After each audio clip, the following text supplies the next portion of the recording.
70s, I think there was a lot of trying to figure out who we were and where we were and what we were doing and why. And we got this feeling that maybe protest was obsolete. Maybe subversion was the way you had to change things. We are Devo. Are we not men? Devo were five college friends from Ohio whose music satirized corporate life and conformity. Their sound and image were defiantly geeky.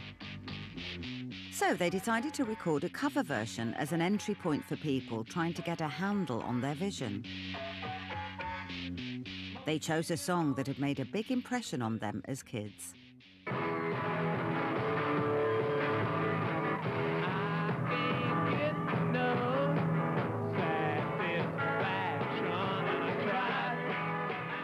I bought the single, Satisfaction, and to me it was the most cocksure, punky sound I'd ever heard.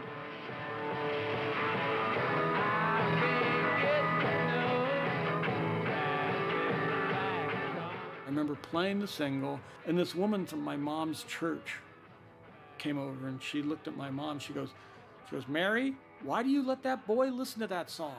Those lyrics are dirty." And I was like, wow. And so once I heard that, I went to the basement and I played the song 1,000 times. And I'm like, what's so dirty? I don't get it. What is it that the parents don't like? And I couldn't figure it out. It was awesome.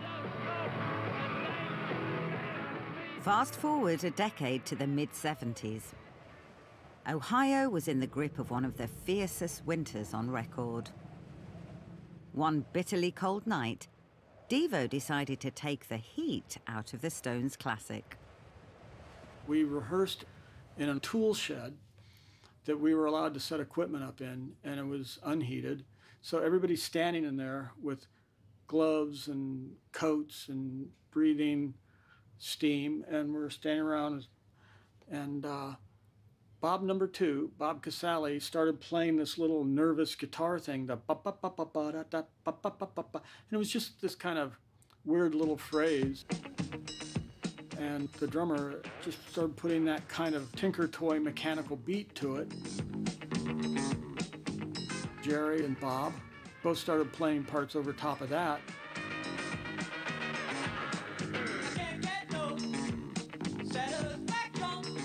And so I sang Satisfaction over it because it's just the idea of putting it over top of that while we're all standing there shivering at the same time made everybody laugh.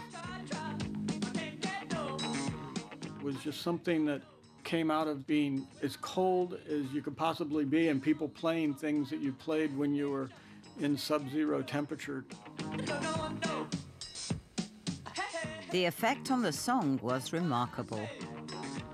Gone was its original 60s swagger, replaced by something twitchier. It sounds like I'm on helium. Yeah, I had a... Oh yeah, I sang way up there somehow. It's one thing to have fun with a classic song, but in 1977, to release a Stones cover, you still had to get permission from the band. So Devo nervously went to New York to meet Mick Jagger. We put on the single, and Jagger sitting there, and he was just like listening to it for about a minute. Then he jumped up and he started dancing around the room. And Jerry and I were watching him, and he's like doing his, you know, he was dancing just like Jagger. You know, he did a very good impression of himself. And afterwards he said, I like it. He said, that's my favorite version of the song.